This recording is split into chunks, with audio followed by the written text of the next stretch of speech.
Mic check, mic check. Hey, Hello, how are hello, you? hello. How Hello. you doing, young lady? Good. How are you, Jeff? All right, you survived that intro. I did. It's awesome, actually. Yeah. Oh, thank you so much. Hey, everybody, we back for another show. We have a special guest. This young lady's name is Jeanine Dell Orfano, Yeah. and she is the owner operator of Alp Angel Bergamascos. So, welcome, young lady. How you doing? Yeah. Thank you so much for having me. Yes, ma'am. Yes, ma'am. Yes, ma'am. We're glad to have you. This is a very unique dog, and I must say I don't know much about it. I have seen it, you Yeah. know, and so yeah, yeah.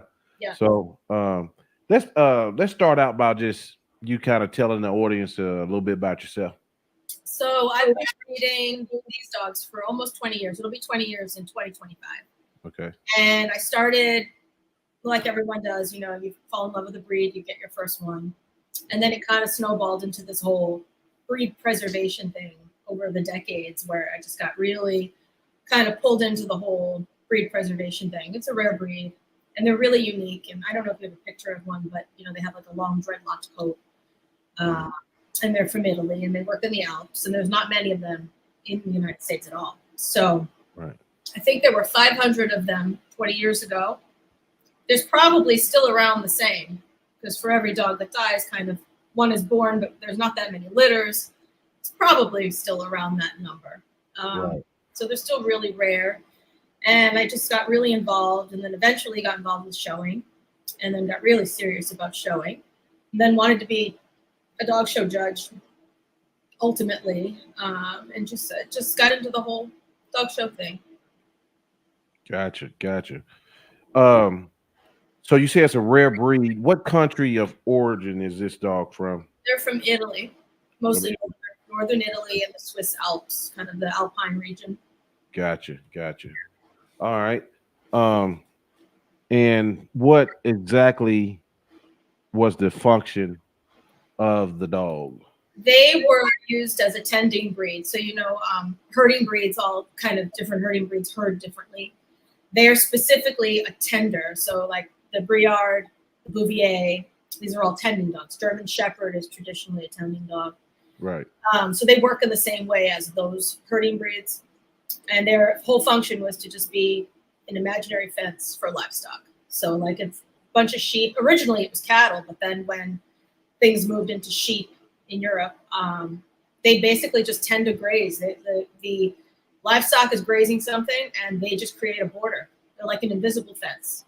And they say, yep, you can graze there, but you can't go on the side of the road and eat those crops or whatever. And so their instinct is to just kind of run around a grazing area or alongside a flock to keep them in one line going straight or keep them, in one section. Gotcha. How much training is needed for them to kind of, you know, be able to do their job? It's pretty natural. And the thing is, we don't have that kind of livestock farming here. It's more of a European thing. And so here you don't see Bergamascos really working. You see shepherds working, but they can work in other ways as well, even though this is kind of the original way that they work. But Bergamascos are pretty much used still in Europe only. And to train them, it's mostly instinctive, although there is like some, you do need to guide them and allow them to learn where the boundary is. They call it a furrow. So you teach them what that boundary is, where that furrow is, and they know that they're supposed to kind of just maintain that line, Right. Or that series of lines. And it's very instinctive for them, really. It's not a lot of training, believe it or not. It's more training the actual person on how to work with the dog than it is training the dog. Right. So the coat they have, I would tell me if this is true or not. I was trying to read up on it, and they say that the coat kind of it's almost like a camouflage that make prey think it's like an actual sheep. Is that true? I think it might be partly true. The only part of it that doesn't feel true to me is that Bergamascos can be solid black. So I feel like they would also really stand out. So I don't know how true that is. Right. The coat is protective. It's protective against predators. You know, they have a thick neck collar and thick coat and thick dreadlocks. Right. It's also fairly weather resistant. Like they get wet on the outside, but in a proper coat, really the inside of those, they call them flocks. The inside of the flocks stay pretty dry unless they're soaked. But then there's like a fine line between that coat and how much coat is appropriate for working. Right. So in a traditional coat, you don't have a lot of coat up front. It's more heavy in the back, and you have a little bit more freedom for a room of reach for shoulder movement, stuff like that. Okay. What the males? What are the average sizes for the males and the females? 22 inches plus or minus an inch, and for females, 21 plus or minus an inch. Okay. Okay. I'm sorry. Yes. I'm getting on my numbers here. Yes. I got that right. Okay. And males are just slightly, I mean, they're not that much bigger than females. Gotcha. What about the grooming? How bad is it? It's not that bad. Okay. It actually requires, now that I'm thinking about it, it's 22 for bitches and 23 for dogs, but plus and minus an inch. Gotcha. It requires a lot of handwork. So there's not a lot of brushing involved. Okay. It's mostly you're opening it like a cotton ball. You just open it up, you rip it with your hands into sections. It starts matting in like 8-9 months to a year. And you let it just grow like that. You keep reinforcing those flocks so they don't keep sticking together. And then you maintain the head and the face with brushing and the tail. And, you know, when it gets too long, you can trim it back. Bathing them is a lot of work. That's where most of the work is bathing and drying. It's like a, many hours event. Oh, wow. Yeah. They take a long time to dry. Now, I noticed some of these like herd and breeds and livestock guardians, they don't require to be bathed as much. Is that true with this dog? They say that they don't need to be bathed. In a really correct coat, they can be bathed less. But if you have kind of a heavy woolly coat, which a lot of them do, and they're rare breeds, so it's like we haven't selected for coat in many years because other things have been priority, like structure.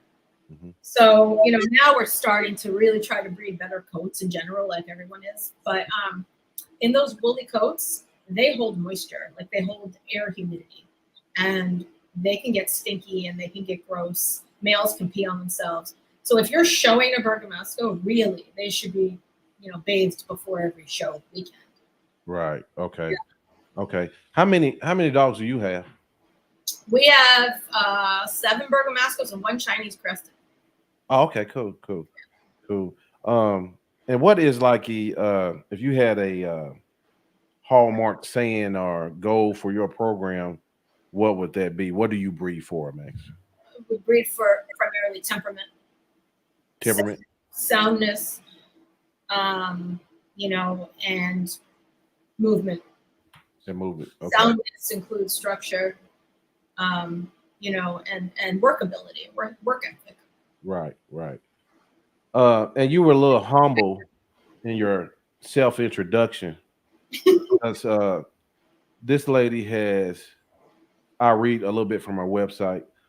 Our program prioritizes fully health-tested Bergamascos that are true to type, temperament, and work ethic. Breeders of AKC's top-winning Bergamasco Sheepdog of all time. Is that Fagia? Fagia. Okay. It's a made-up name. Yeah. Okay.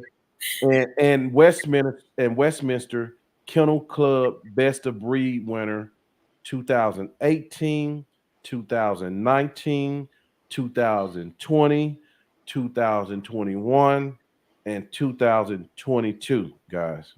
Her sister won in 2019, but she was still, one of ours. Oh yeah, gotcha. One of our crew. Yeah. So that's pretty impressive. Thanks. And you do dogs full time, correct? Yeah. Pretty much taking care of the dogs, grooming the dogs, dealing with dog stuff. I just got them recognized in Canada with the Canadian Kennel Club. Do a lot of education, a lot of paperwork, a lot of club business and stuff like that. Yeah, yeah. So you travel a lot, I bet, huh? Yeah, I used to live in Canada. That's where I had my first litter. Oh, okay, cool, cool, cool. I noticed here, too, you do what do you prefer, OFA or PennHIP? I personally prefer OFA only because I like to do my dogs without sedation. That's mainly the reason. PennHIP is the gold standard. It's supposed to be more accurate, you know, compared to your breed, like within your breed. But it requires anesthesia. Right. And it's not as transparent to me. So while you can submit your PennHIP results to the OFA database, you don't have to. And so when someone says, oh yeah, I PennHIP my dogs, okay, but I can't see your results. Right. You can tell me that they are whatever they are. So like, I like that OFA is more transparent. I can look at a database and see other Bergamascos and see what, you know, if they're failing or passing. It just gives me more information. And I feel like because more Bergamascos do OFA, when we're being rated against our own breed, we're getting a better, I think, kind of a better evaluation because they see more of them than PennHIP does. Oh, okay. So you see a better evaluation of the whole breed. Yes, exactly. Okay, gotcha. So you can kind of see where the breed, how yeah, when OFA rates your dog's hips, they're still rating them against your own breed. So right. if you have a Doberman, you know, it's looking at them compared to other Dobermans. And so that good is based on the Doberman population. It's not like a general thing. Right. So what you said is a rare dog. Do y'all have any problems with diversity?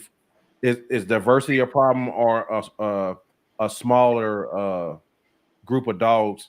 Do you think maybe be better for you guys? So like when we started in this country, all the dogs were really related. We had like very high inbreeding coefficients. They were in the 40s, 50s even. Okay. There was really no other choice at that time. Right. You know, it took like decades of importing dogs to kind of spread out. We've been out crossing for years, actually. So now we're just at the point now, 20 years later, where I'm starting to bring it back in and start to do some line breedings. I haven't even done it yet. Like I'm going to start doing that now, but I wanted to outcross because they were so inbred at a point. But it requires importing dogs, which now, you know, the new rules for puppies coming into the U.S. under 6 months, that kind of really hurts us. Yeah. I heard one of the main things is people say it hurts the socialization of the dog, being that he has to be so much older. Yeah, and you have to find a breeder that's willing to hold a puppy that long, and then hope that they do all the socialization. You know? Right. Which a lot of them don't. They just be kennel. I got one I got to work with now. I just got over from Italy, and she's gonna need some work. So yeah, that is the thing about it, that you miss the socialization part. I think the other thing people don't think of is, you know, in 6 months you learn a lot about your puppy. So if you have a puppy, let's say you're waiting for a puppy from Italy, right? And the puppy is now 5.5 months old, and you realize this puppy has an issue. Now what do you do? That breeder's held that puppy almost 6 months. You know, it's kind of like, now you're still going to import that puppy? What are you going to do? So that opens up a whole can of worms. It's just not good. Yeah. And you know what? I was reading somewhere. I think I just saw a lawsuit with the CDC with, I believe it was hunters out of Canada that took issue up with that law. So I don't know how long it's going to stand. It's going to change at some point. I think at least between Canada and the U.S. I don't know about anywhere else, but the Canadian Kennel Club also has really fought hard. Yeah. Yeah. Right. What is the longevity of this breed? 12 to 14, I think, is average. We've seen the oldest one I've ever heard of was in Europe, and I think it was 17, and the oldest one in this country has been 15. Okay. Yeah, that's really good. Okay. Yeah. What is the importance of DNA testing, and which one do you use? You like Embark or? Yeah, I use Embark. Embark has the most info on our breed, on Bergamascos, of all testing companies. But luckily, this breed does not have a lot of genetic issues, very few. And it's basically for us to know carrier status for DM. That's our main thing. Couple of eye issues, but not much in the breed. Mhm. And it gives us some good information for hair, like coat color. That is useful for us. What colors does it come in? They come in solid black. Black. Okay. They can be black, born black as puppies, and then completely gray out, silver. And then the other color that they're born in is merle. So basically, all dilutions of black. Genetically, they're all kind of black, except because even merle is technically a dilution of black. But so merle, black, and all shades in between. Right. Okay. All right. Hold on a second. I lost my spot. So it comes in those colors. Besides the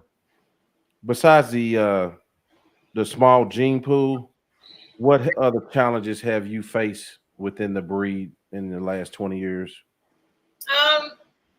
When the first groups of Bergamascos in this country had a lot of hip dysplasia. Okay. And some were really nice dogs, but everyone was kind of working with what they had at the time. Mm-hmm. So we were getting a lot of puppies being born with hip dysplasia, already symptomatic, under 6 months old kind of thing. Oh wow. Yeah. So I think that's improved overall in general a lot. I mean, more and more breeders test now. Some still don't, but the majority do. And it's made a huge difference. Like now when you have a puppy with hip dysplasia, it's almost like, oh, kind of puppy, like it used to be the norm almost, So it's definitely come a long way. That was probably the biggest challenge we had. Gotcha.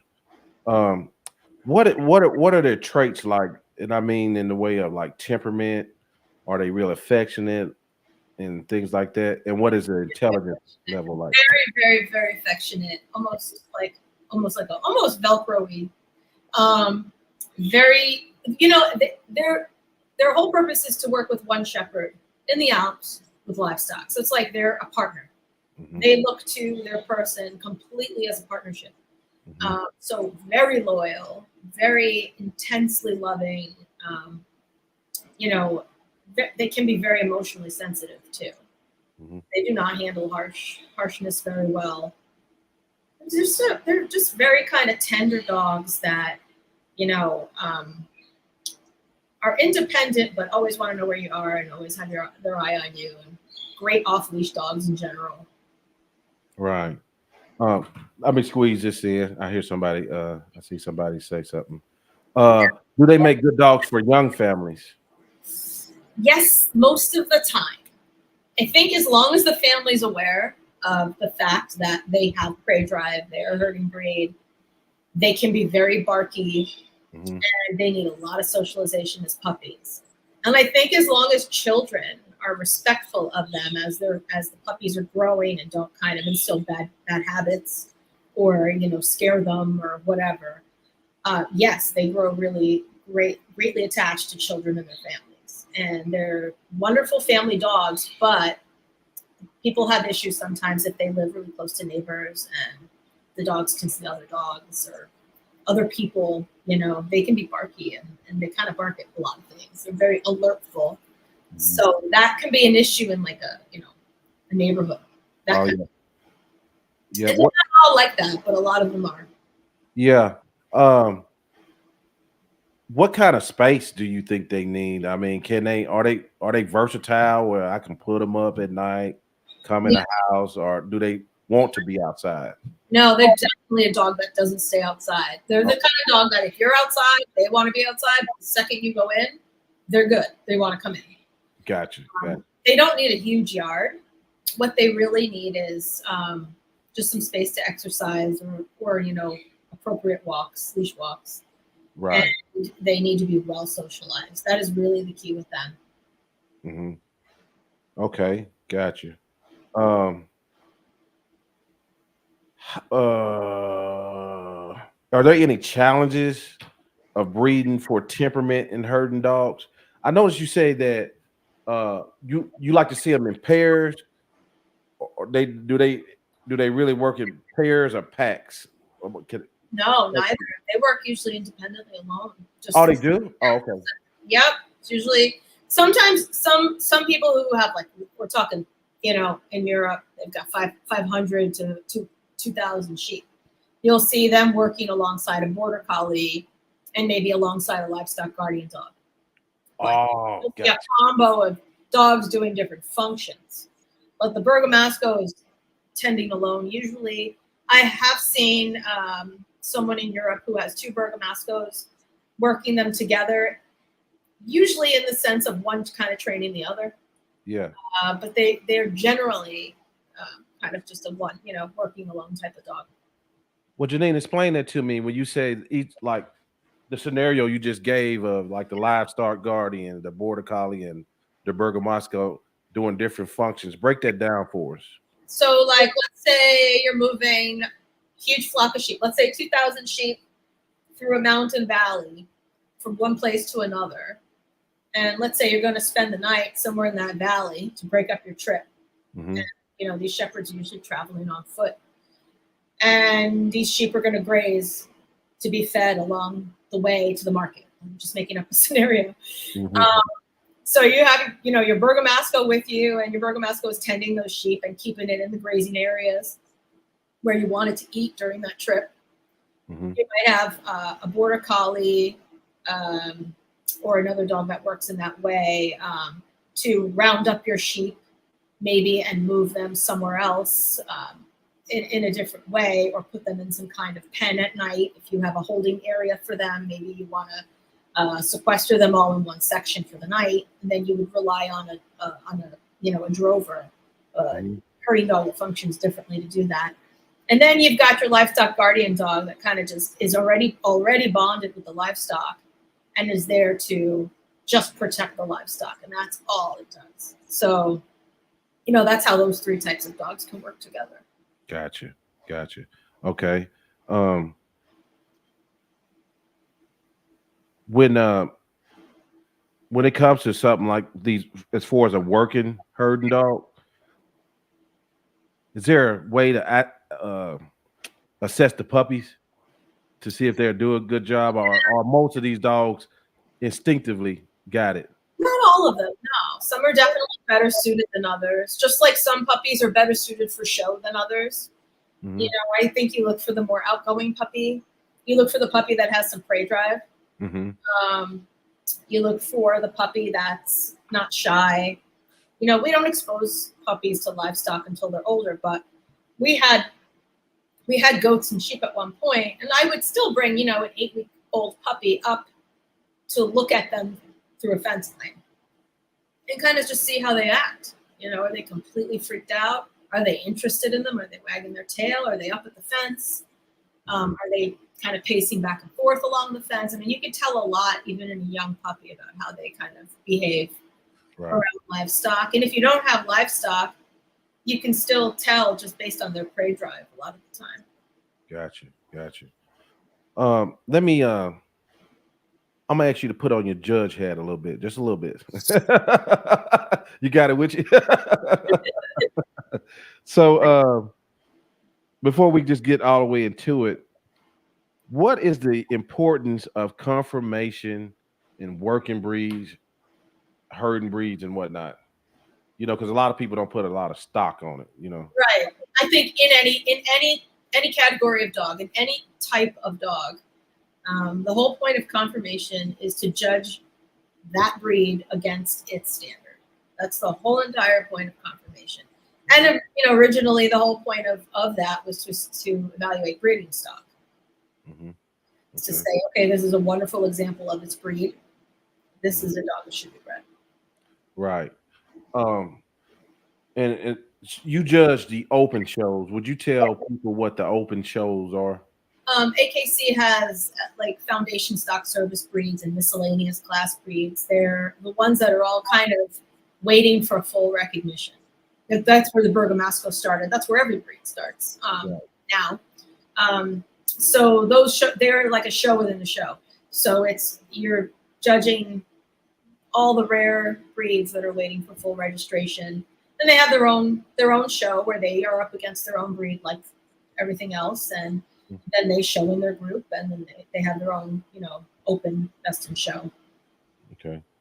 when you say upcoming breeds that's was soon to be recognized, what are some that stand out to you? What are some of the breeds that's coming up that we might not be aware of? Let's see, the Central Asian Shepherd is one. Yeah. There's a whole bunch of like different Japanese breeds. There's the Kukai, there's the Stabby Hund. There's a bunch of these really cool, beautiful dogs that just kind of, are just kind of getting into the mix. Gosh, there's so many. Okay. Yeah. I'm just trying to think. But the Central Asian Shepherd is probably, you would say, the probably most popular one coming out now. No, I don't know. I wouldn't say the most popular. I don't see that many of them. Oh, okay. Okay. No, I think probably. Who do I see the most of? I'm trying to think. I don't even know. You don't have that many of any of them at these shows. Okay. Yeah. You have 2, 3. It's kind of a lot. Right. Of each breed. And a lot of these breeds have already become fully accepted over the last year. Like, gotcha. A year ago, year and a half ago, when I was judging, almost all those breeds are now accepted. So it's like they're moving along, which is great. I mean, but we started in FSS along with the Spanish Water Dog. We were all at the same time. It was like a whole bunch of us. So it's interesting, and they earn points. It's like a point system, and they earn points for showing within that realm. Right. As far as the Bergamasco, the breeders, is everybody pretty much on the same page? as for now, you smile. No, there's kind of 2 different schools of thought. There's definitely 2 schools of thought, and our standard changed just a couple of years ago. It was revised and changed, and it's not completely different, but it differs from the FCI standard. Right. So we don't match the FCI standard. AKC standard, FCI standard are different. Right. So there's that division, Right. So the dog looks different in both standards. Right. Yeah. So which one you breed for, the FCI? Or you have to breed for AKC and if you're an AKC, right? Yeah. But a lot of the dogs are somewhere in between those standards anyway. Yeah. Like the FCI calls for a square dog. AKC calls for slightly longer than tall. A lot of dogs kind of just fall in this gray area between standards, where you can show them in both places, and they're still going to basically be chosen by just soundness at the end of the day. Yeah. Yeah. Certain attributes that are kind of more hallmark attributes. Gotcha. And when it comes, if it's something in general we need to know from a judge's perspective, say the Central Asian Shepherd, what are some of the top things you looking for in a good dog? Well, especially in working breeds, like you're looking for really good substance, condition, muscling. You're looking for good bone. You're looking for good heads. You're looking for really strong back lines, and you're looking for good reach and drive that's not over exaggerated. And you're looking for just soundness, like balance. You're looking for balance in movement, balance in the overall picture, and breed type. Okay. And if breed type is there, usually all those things fall under that umbrella. Right. What role does a handler play in all this? Like a professional handler, or just anybody? A professional handler. A professional handler knows how to move a dog properly, to show it off at its best. Professional handler knows exactly where to place limbs. They know exactly how to control a dog. They know how to present the dog to a judge, I think, in its best possible form. It's not, they'll show a mouth, they'll show teeth or a mouth in a second. They'll give the judge exactly what they want. The judge has about 2 minutes to judge, each dog. Oh, really? Okay. Yeah. So they're just like, here you go. I'm presenting this dog to you. at the best of its ability. We're gonna, and it's just a swift, presentation that just shows off the best parts of that dog. And I think that's what handlers, that's their skill set. So when some breeds are coming through, are you able to just eyeball what you want to see? If a Bergamasco's come through, are you going to want to touch him more and feel? I think you always have to touch and feel, but Bergamasco for sure, because the coat can hide all kinds of things. Mm-hmm. It can also, not only can it hide faults, but you can have some really nice parts under that coat, and the coat can make it look off. So you have to, it's all feel with a corded or a flocked coat like that. It is, you really have to feel everything under that coat to know what you're dealing with. Right. What does your day-to-day look like, being that this is a full-time thing? Well, I also have horses. I have a farm. I saw that. Yeah. So I'm usually outside with the horses, working with them and doing stuff with them during the day. Then I've got all the dogs, so I'm always kind of making sure that they all exercise. I try to keep them really socialized, so I try to take them all places, but we take turns. I can't take 7. No, you can't. Yeah. So we rotate. We do a lot of stuff. I do agility. I haven't done it over the last few months just because my father passed away, but I was heavily into agility. We try to show on weekends when we can. I've recently moved to Maine, so I'm a little farther from things now. I used to be very, very lucky to be, an hour and a half to basically a show every weekend. Oh, wow. Yeah. So I'm going to travel a little farther now, but, we do a lot of training. I also used to drive to Massachusetts for herding instruction on Saturdays. So it's like certain dogs of mine are better for herding, better for conformation, better for agility. Some do both, some overlap. But I try to enrich whatever they are good at, and do that with them. Then there's a lot of grooming, there's bathing, there's all of that. You said there's some breeds better for herding? Of my dogs. Of your dogs, okay. Okay. Dogs. Yeah. So do they all get along, or do you? Yeah. Okay. They do. They do. Goals. I honestly am at the point in my life where I don't think I will keep a dog that cannot live harmoniously in our house. We don't have a kennel, Mm-hmm. So they all are together, and although I never put all 7 of them out in the big yard together, that's asking for trouble. But that's too much excitement. But it needs to be a harmonious thing for me, because we have a lot of our puppy families come over with their dogs. They come over with their puppies. They visit. They stay over. They come over for grooming help. They come over to get ready for a show. And I need to be able to have that kind of, dogs in and out of my house without too much stress. Yeah, you're kind of a one-stop shop, aren't you? One-stop shop. I was about to ask you something. But for as the your experience, this is something I usually ask in the front of the podcast. Sound like you've been around dogs the majority of your life. Am I correct? Yeah. Well, no.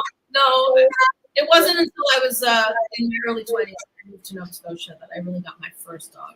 Oh, gotcha. Okay. I grew up in Brooklyn, New York. We couldn't really have Really? Dogs.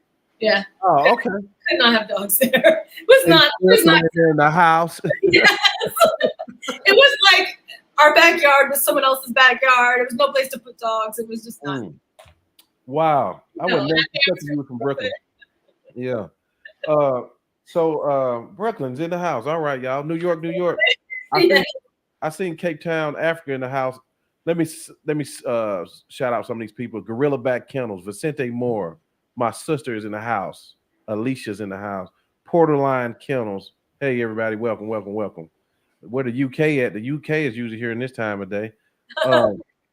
Yeah. So, okay, cool. So, when you got into these breeds, did you have a mentor or anything like that? I did. I had someone who was helping me kind of learn about the breed, but as I went on and as I got older, I started reaching out more to the breeders in Europe, Italy. These are the original breeders. Yeah. They're like the children of the original breeders, you know, Yeah.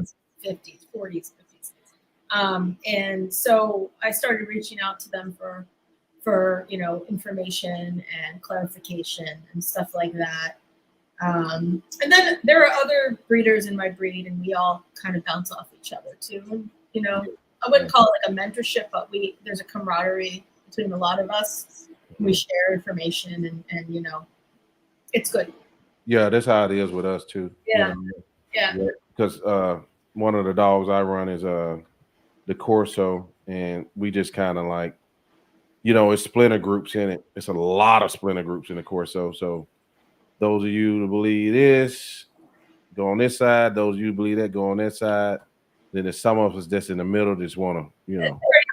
Pretty much how it is. Yeah. I think it's also really important to have a mentor that's not in your breed. Like I have mentors that are, I consider them mentors, like people who've been breeding Goldens for their whole lives, that are just incredible dog people that just know so much. I go with them. It doesn't have to be breed specific. Sometimes it's just dog information. It is, and that's funny because that's how I run this channel, an all breed podcast. Exactly. So I gotta have all breed mentors, you know, and I think those are really important. They have a lot of knowledge over the years that is useful to any breed. Right. And also even like professional handlers, they've seen so many breeds. They've been around the best of the best and the not so great, and they are full of information as well. So yeah. And let me just say this here, because I was connected with Jeanine by a guy that I consider a mentor, because I don't talk to him every day, but if I got a question, he gonna answer it. And that's Daniel Nash. Yes. Been knowing Daniel Nash for about a couple years now, and dude is an advocate for his breed. Yes, and he always want to see it wins and other win, and he's always down to help. Yeah, so absolutely. And I think that's the most important thing really with dogs is getting behind good dogs, even if they're not yours. You know, like a good dog is a good dog. And I think that's a problem with a lot of breeds. I don't see this in Goldens. There's like a great winning Golden. All Golden people are kind of behind it because they know it's a great Golden. But in some of the smaller pockets of rare breeds, there's a lot of kennel blindness. My dogs are the best. And I think that's what ruins breeds. It is, yeah. There's a great specimen out there. It's campaigning. It's winning. It's an amazing representation of your breed. Stop everything and say, that dog is deserving, and let's learn from this. What is it about this dog? Why is this dog winning? Right, right. Yeah, that's so important. Like one of the main guys that come on my channel, people love to hear is a older pit bull breeder that's been around, seen it all, just know dogs, and people just love to hear him. It's like he comes on and see like we're just talking on a porch. Yeah. It's like the best. So, but who else that people may know of that any breed, especially if it's a working breed, that breeders that you may respect, have admiration for, like what they're doing? I don't know a lot of working dog breeders, honestly. Okay. I know a lot of working dogs that I like. Okay. Let's do that then. All right. Well, there's a beautiful Swissy. His name is Clooney. He's done some really great showing. To me, most beautiful Swissy I've ever seen. He went to Crufts this year. Nobody knows this dog in England. Nobody knows his handler. Walking into Crufts. I don't know how many Swissies were in Crufts in that breed ring. 20, 30 something. Wins the breed. Like, that says it all. This dog will walk into another country and just win his breed at Crufts. You know that's a quality dog. There's no denying it, you know. Right. You know, there's a lot of Goldens I follow because our handler that we use, she breeds beautiful Goldens, and so I follow a lot of Goldens. But there's not a lot of working dogs I follow. I do. Vixen, Lamberger. What a beautiful Lamberger. She's handled by Vicky Benson, but I don't know the breeder of Vixen. Vicky Vins. Yeah, I know who that is. Yeah. Yeah. She handles this Leo. She's a best in show winning Leo. She's beautiful. I mean, I've seen a lot of Leos. I've been around a lot of Leonbergers, and that girl is something. Like, you know, when you just see a really good one, it's noticeable. You know. You mentioned Vicky Vinzen. Are there some pretty solid handlers out there? Because Vicky handles a lot of breeds. She handles Bergamascos too. Yeah. Oh, okay. Yeah. What other handlers out there? These kind of top tier like that. You got a top 5, top 3? I don't really, honestly, I don't even know a lot. No, you can't say it. My personal handler who handles our dogs is Amanda Shea. Okay. Kennels. She started breeding staffies. She was a staffy breeder. And then she kind of inherited and became a co-breeder of the PEBWIN program, which is run by Berna Welch, who's a long-time, well-respected golden breeder, who's also a judge. And Berna is just like a fountain of dog knowledge. She's one of my mentors. Yeah. And so the PEBWIN line of Goldens is just, to me, wonderful. Their temperaments are unmatched. But then again, I don't know a lot of other lines. But what I do experience with those dogs are just incredible. So like Amanda Shea, you know, has her own program now. She's our handler. And she's also a wealth of knowledge and knows so many different breeds from the years. She's handled Dobermans for years, and there's some breeds that she handles more than other. Dobes would be a huge one for her. Gotcha. So your experience in the Westminster, what is that process like to build up to get to that level? What does the preparation look like? You really got to show a lot because you have to get in the top 5 ranking of your breed. Wow. Okay. Which you got to show all the time. And you have to find a lot of breed competition, which means you have to travel. Well, especially with a rare breed, you know, we're not going to find all the Bergamascos just in our backyard. Like we have to travel. We've got to go to Orlando. We've got to go to find out where there's going to be, a supported entry or whatever, and travel and hope you get the breed points and hope you get in that top 5 to be invited. Right. So a lot of it is time and money, and then it's also having a really good representation of your breed that is obviously a really good quality dog. You know? Yeah. So, and you won some consecutive years. Do you got any upcoming dogs that you're really proud of? I do. I have the daughter of our bitch who won most of those consecutive years. Her daughter now is 5, and she was very slow to mature, and I wasn't sure how that was going to go, and we ended up spending 2 years doing agility with her instead of confirmation. Okay. She did not seem to like the show ring at all. And I said, okay, well, maybe she won't be a show dog. She's beautiful, but we can just do agility, and that's great. She's really great at agility. And then I was like, you know what? She's mature now. At the time she was 4. So, you know what? She's mature. Let's try her again. Took her to a show. First day, got a group placement. She hadn't shown in a year. And then next day, got a group placement. And I was like, okay. So started sending her to shows, and she won select at the National. And she's now just this past weekend won her 3rd group win. Oh, good. Yeah. So she's doing really well. So we'll keep going with her. Let's see where it goes. Yeah, it's a lot of hard work involved. You can tell you put a lot of time in this. A lot of time and travel, and it's not cheap. Yeah. What the success you have had at Westminster, what has that done for your program? Honestly, it's just a personal pride thing, because people who are looking for Bergamasco puppies honestly don't care unless they're interested in showing, which most people are not. That's true. Yeah, they don't care. Maybe someone who's interested in a show puppy might say, "Oh, let me look at the past Westminster winners and see if any of those are having litters or whatever." Maybe. Right. But for the most part, it doesn't really affect much for us. Maybe it does in bigger breeds, you know. Mm-hmm. Mm-hmm. But in rare breeds, we're struggling just to place our puppies. So, Mm-hmm. you know. So how do you do with the cresteds? So the cresteds are new for me. They're a new breed for me. Okay. I'm still learning a lot about cresteds. We got our first absolutely beautiful little crested bitch. We finished her. And she just had her first litter. Unfortunately, it was a singleton. Mm. But we plan on definitely breeding her again. I would love to keep a female out of her. What are their temperaments in? Oh, they're fun. Easy. Oh, really? Yeah, they're pretty easy. They're fun. They're just kind of interested in whatever you're doing. They're so easy. It's like a little dog. You just scary. Like it's so easy compared to Bergamascos. Yeah. They're not high energy? They can be, but for the most part, no. Oh, okay, They cool. love to play and run around, but it doesn't seem like much because they're small, you know?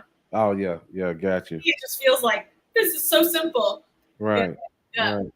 So I got you for a few more minutes, so I know I'm gonna get ready to wrap it up. But what are your plans for the future of your program? Where do you see yourself in 5 years? Well, I've been heavily like working on club stuff, like forming the Canadian club. Okay. So I think over the next 5 years, I'll be showing a lot more in Canada, trying to get more people involved in Canada. And there are no breeders in Canada. Oh, okay. So looking maybe to mentor someone,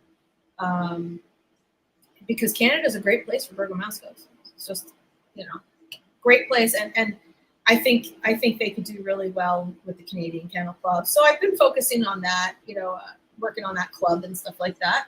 Mm-hmm. I also help out with a couple of the club here in the United States with the National Bergamasco Sheepdog Alliance. I try to help them out when I can. They're a great club. Okay. So I mean, I'm just going to keep going with my breeding program. I'm going to start doing some line breedings. I'm going to start bringing some of those things in that I like about my dogs and try to concentrate them a little bit. Try to keep my temperaments. Yeah, I mean, there are always things everyone needs to work on with their dogs. Like I know like what the faults are of my dogs, and like some breeders are like, I need better fronts, I need more chest, I need better heads, I need whatever.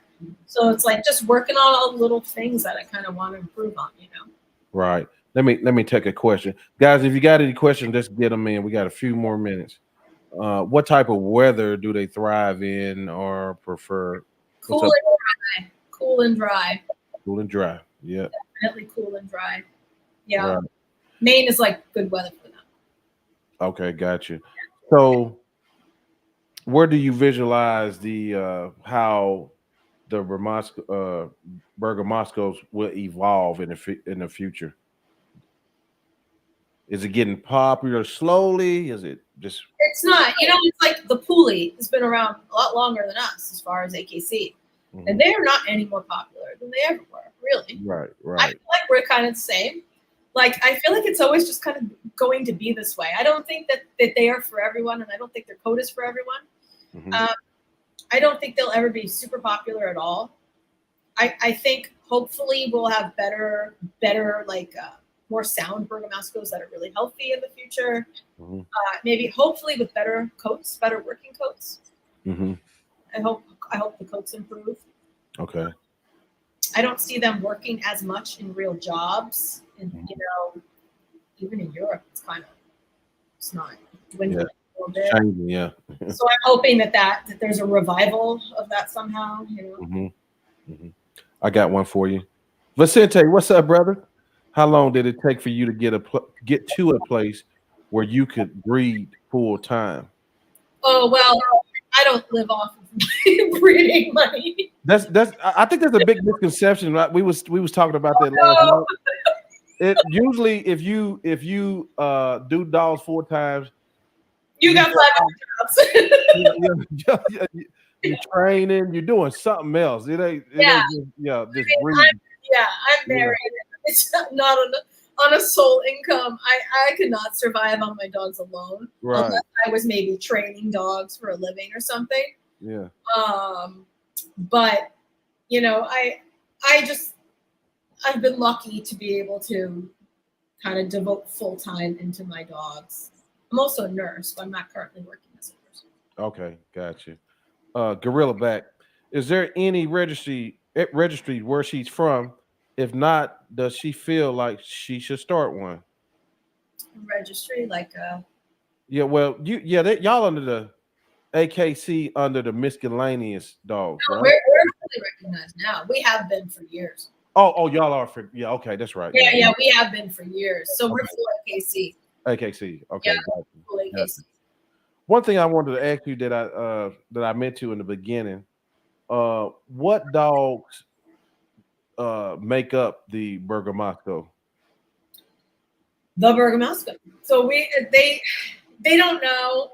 I think if there was a genetic study done in 2018 on Italian dog breeds, and all that they derived from that was that somewhere in history, we're talking hundreds of years ago, the Bergamasco shares a lot of DNA with the Briard, and with some with the German Shepherd, and even a little bit with the Boxer, believe it or not. But they have been a pure breed for at least several hundreds of years. Oh, wow. At least a few hundred. Yeah. At the very least. We don't know how far they actually go back as a rare breed. People say 2000. I find that really hard to believe, but I think at least hundreds. Gotcha. I did a show with I don't know if you know this gentleman. His name is Nemeth Patrick. No. But he does the alibi, and he sent me pictures of these Aboriginal dogs, and they look like dinosaurs. They live up in these mountains. Yeah, I'll send you the link on that. Yeah, please. What country? He's in Kyrgyzstan. Don't make me do this on Kyrgyzstan. I know what you're talking about. Yeah. Okay. Yeah. And I can send you the pictures of these dogs. I'm like, what? But yeah, he works a lot with Daniel Nash. Yeah. Okay. Yeah. I would love to see that. Yeah. So any upcoming events, projects that listeners should know about? How can people learn more about your program, get in touch, whatnot? The events are all Bergamasco, related, but there's a big in Maryland in Friendsville, Maryland. I think I got that right. In October, there's like it's in a park. It's a show, but it's also a big picnic and cookout. And there's a lot of Bergamascos there if anyone, in the southern states is interested in meeting some. And that's run by the National Bergamasco Sheepdog Alliance. And my website is helpangelbergamascos.com.